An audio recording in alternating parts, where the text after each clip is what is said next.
It is time for another professional match of StarCraft 2, and what I got for you today is a Protoss vs Terran played on Sequencer LE.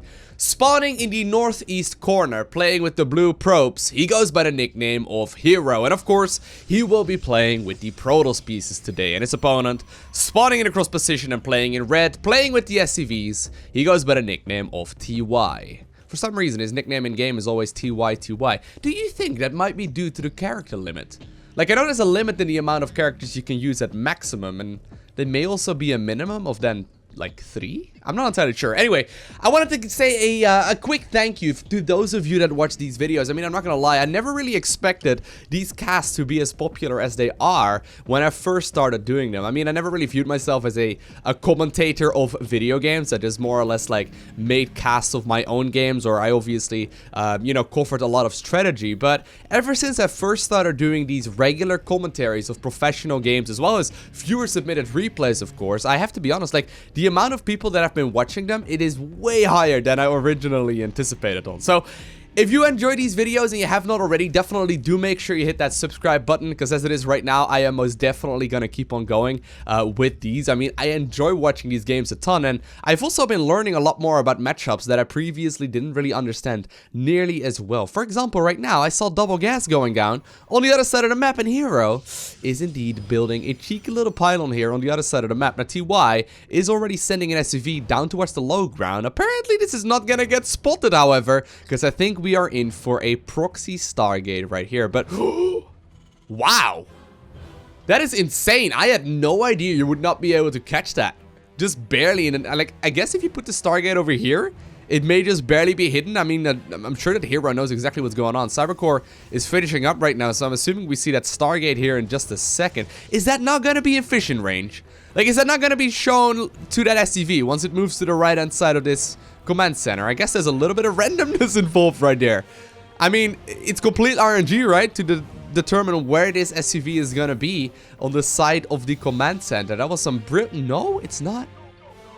It's not. This is completely hidden right there. Anyway, so I've been learning a lot more about the other matchups as well, and I gotta be honest, it like, you know, I guess it may sound a little cheesy, but it like improved my love for the game. I mean, I still, after playing this game for 7 years, I still absolutely adore StarCraft 2.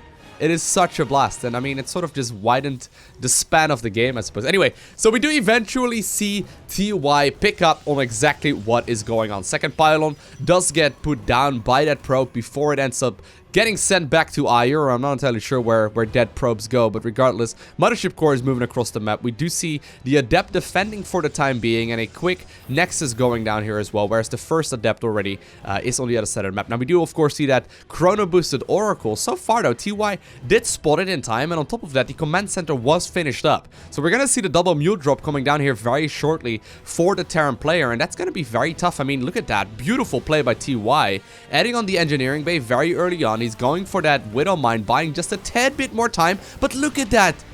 Whew! The perfect timing on that missile turret right there. Starting not only the engineering bay at the perfect timing, but also following it up. And at this point, there's going to be double mules available here very shortly. This is going to get crazy very, very fast. Mothership Core did manage to pick up the SCV, or I think it actually may have been the Adept. Regardless, it did pick up one of the SCVs right there that was building the bunker. But at this point, I wonder if it's even going to be a necessity. I mean, 2 Marines come out at a time at this point in the game. There's also a Cyclone here finishing up in a second. And that's going to be enough to deal with one of those Oracles at the very least. The question is, of course, will we have enough for 2? And a third one is actually going to be joining in here as well. Maybe Hero is taking a bit of a page out of Haas's book. I've been trying to get my hands on some Haas replays. I know that there are some Haas fans out there, but Haas plays extremely cheesy, and he beats the best of the players in the world with it. He does some crazy Protoss styles every now and then where he like makes like 20 or 20 oracles or something silly along those lines. Now, apparently Hero not quite done with the aggression just yet. He actually just sent another probe across the map to continue onwards with the pylon harass. Of course, finishing up the pylon here will open up the opportunity to go for the photon overcharge. One of the pylons is just about to finish up. We do see the lock-on though by the Cyclones on top of the oracles. Beautiful micro back in. Here we go.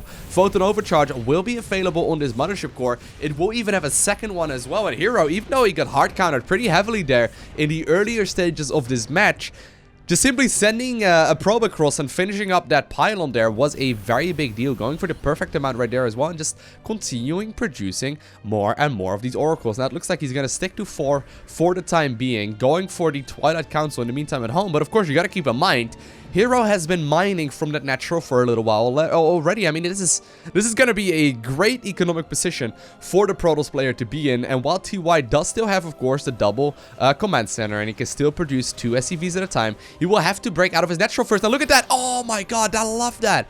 Sending that sentry across the map as well. I mean, Hero really not allowing his opponent any kind of wiggle room and no time to breathe here whatsoever. Second Oracle now also being warped in, and I mean, if you can split off these units, right, and of course the Revelation will completely reveal exactly where the position is. If you can indeed put down all of these units and contain them inside of their own main base, you're gonna be in a great position if you are the Protoss player. I mean, how are you gonna break out of this? How are you going to break out of this? Now, apparently, TY is going to do so by going for a bunch of medevacs. You will have to move down a ramp, but so far, he's not going to be allowed to do that. But in the meantime, on the other side, I mean, Hero is just simply macroing up, getting himself that third base. And even though I felt like he was in a pretty tough position after TY countered that brilliantly, I really like that second move in right there with the probe. I haven't really seen that very much in professional StarCraft 2, but it works out absolutely brilliantly. Now, a ton of production is available here for TY. He's still got a pretty suitable amount of economy, but you got to keep in mind, of course, that now that these medevacs are out, he's not only going to be able to break out of his own natural, but more importantly, he's going to be threatening with counterattacks right now too. Question is though, is that going to really be enough? I mean, that's 16 Marines against 4 Oracles. I'm not entirely sure how that math works out. I'm sure that with a Photon Overcharge, however, as well as the Sentry tickling away and then also that Adept, there's not going to be enough Terran to quite break down this ramp. Now, a scan does reveal that indeed a natural is fully saturated here by the Protoss player. I really like this move, even though it's a little bit cheesy, and he did just pick up that pylon kill, and eventually Hero will be forced home. Hero has established that lead that he was, you know, hoping for at this point in the game, and even though it got initially countered very heavily, eventually he's going to be able to start building up that huge Protoss army, and we all know the strength, and, you know, we all know what happens, I suppose, whenever a Protoss player does manage to max out. Now, TY though, I mean, I've been talking a lot about Hero thus far, but TY is by no stretch of the imagination out of this game yet. I mean, look at the supply counts, right? Look at the supply counts. The only thing that we have to keep in mind here is that the main will shortly mine out already. It's 7.5 minutes into the game. It's already starting to look very skinny there. Of course, you do need that third base very quickly here, but still, economically speaking, Protoss is most definitely in a good position, but TY can easily claw his way back into this game here over the course of the next couple of minutes. It all depends on how the control goes down in the next few engagements, and so far, I mean, he's managed to pick up one of the Oracles there for practically nothing. Now, Revelation does reveal to Hero that most of these Terran units are indeed moving across the map. He will have to be very careful about this. If he loses the Oracles, though, that's a big deal. Oh my god, he actually is gonna fly straight over them, and all of the Oracles end up dying there for nothing. Now, apparently at the cost of 1 Cyclone. So I guess there's not quite nothing. I guess that TY was too busy microing those Marines to also keep track of where that unit was located. But all of a sudden, even though TY was stuck in his main base there for a while, he's actually ahead when it comes to the supply counts here. Army-wise, he's nearly doubling, or actually more than doubling his opponent right now. This is starting to hurt quite a bit here for Hero. And even though Hero has got some great early game micro there, he is starting to you know, he's starting to make a couple of mistakes here and there, and it's not something that's not something you can really do against a level or a player of the level of TY. TY is one of the very best Terran players in the world. I mean, he's a tournament victor in many instances. He is most definitely not gonna, you know, give an advantage away very easily. And even though he was a little behind here, he's gonna start crawling his way back into it. And so far, he's doing a great job. Now, I am a little worried for his eco. Not gonna lie. I mean, there's already a potential 4th base going down right now for Hero. Hero is keeping track of exactly where that Terran army is located and where the majority of the economy lies as well. But once again, a very risky blink there. He's starting to get a bit of a surround down right now. Hero, I think he will be forced to back off through that tight choke there. Ooh, sentries are available, so of course those force fields were threatened there. And for now, at least the 4th base will not be able to go up just yet. But only, you know, at this point in time, do we see the main command center floating over towards the 3rd.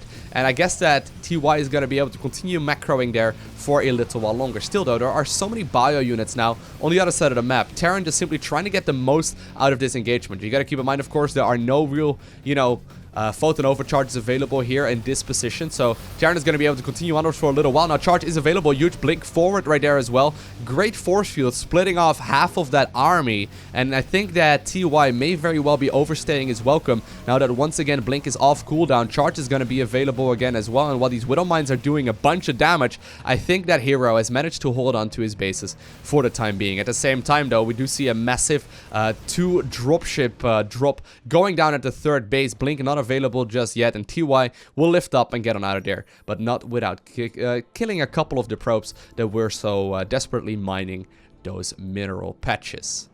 Hero, though, in the meantime, also doing a big warp in here in the bottom right-hand side of the map. I think that he's planning to see if he can potentially kill the command center that will shortly be built over here. But no, he's already sending in the Protoss Zealots right at this point in time. This actually could be a big pickup. I mean, look at that. That is going to be like roughly, I don't know, like 12-ish supply there for just absolutely nothing, as well as a whole bunch of resources there for his opponent. That once again puts TY at a bit of a supply advantage. And of course, we see some cuddling going down right here on these SCVs. But eventually, the one will be sent off because apparently he's got work to do in the rear with the gear. No time for slacking about anymore. No more cuddling, no more spooning there for those SCVs. Fort base, though, does get taken here for Hero, and he's going to be able to transition towards the Psionic Storm as well. Now, there is a Liberator here on the right-hand side of the map. There are already a couple of Stalkers, however, in place, ready to deal with all of that. And while Marines are moving every single way of the map so far, TY is just using them to keep track of roughly what's going on here on the other side of the map. He will be able to find the pylon here that those Protoss Zealots were warped in from previously. So, of course, picking those up is always a good idea. TY is trying to get some damage in with that Liberator, but at the same time, we do see a engagement here at the fort base positioning for Hero. And while Hero was slipping up here and there previously, he's starting to get to the point where he's got a solid amount of production. I mean, he's not only getting himself a source of splash damage, which is a big deal, right? I mean, having those High Templar in here is going to make a big difference, but he's also securing the economy to go for his second source of splash damage here shortly if he wants to. I mean, he can start building up to Colossi, for example, maybe even go up to Disruptors, even though those are, you know, they've fallen a little out of fashion. I suppose they are still a solid option here as well. Now, a lot of Terran units and Protoss units are just simply randomly moving across the map. Those Warp Prisms actually are loaded up, or the one Warp Prism right here is loaded up with 2 Storms, or two High Templar. Apparently, they did the wave high to that Liberator Pilot. The Liberator Pilot being a bit of a traitor, not reporting back to the Terran Dominion, but at the same time, a huge drop does go down here at the 3rd base location.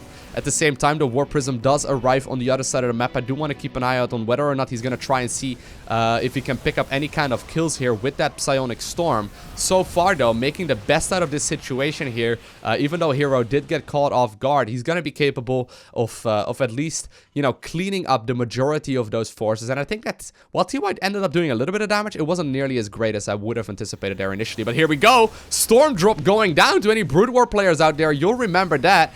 Great pick up there as well, going for a huge warp in the main base while morphing in those 2 High Templar into the Archon and really like forcing the Terran player to split up his units and once again force him to respond. This opens up the opportunity for Hero, and while a lot of these units will end up dying, right, this opens up the opportunity for Hero to take his entire army and start walking across the map. He kept that Warp Prism alive, a very important pickup, because that way he's going to be able to reinforce his army reasonably easily as well. But look at this Protoss army. It's 150 supply right now versus 135. That is a big advantage. He's got to be careful, though. Blinking down those ramps is a risky move, but is there not just simply a little bit too much Protoss here? So far, Terran has not got all of his units together just yet. He's starting to produce the Ghost as well, so he can use EMP on all of those High Templar, but the High Templar do not have a counter just yet, and that means that Storms can be absolutely huge here. Here we go. First Storm does go down, picks up a couple of those units. Great force fields as well, separating part of that army, and I mean, at this point, I mean, Hero is just going to be able to walk over these units because Terran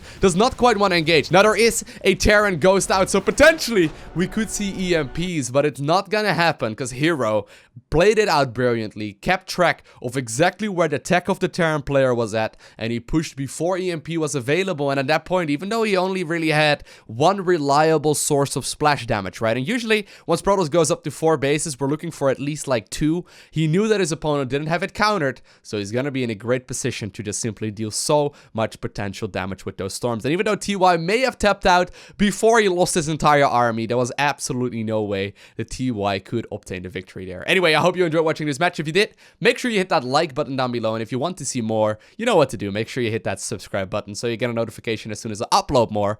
But other than that, I want to thank you for watching. Have an amazing day. Do not forget to smile, alright? And I will see you in the next one.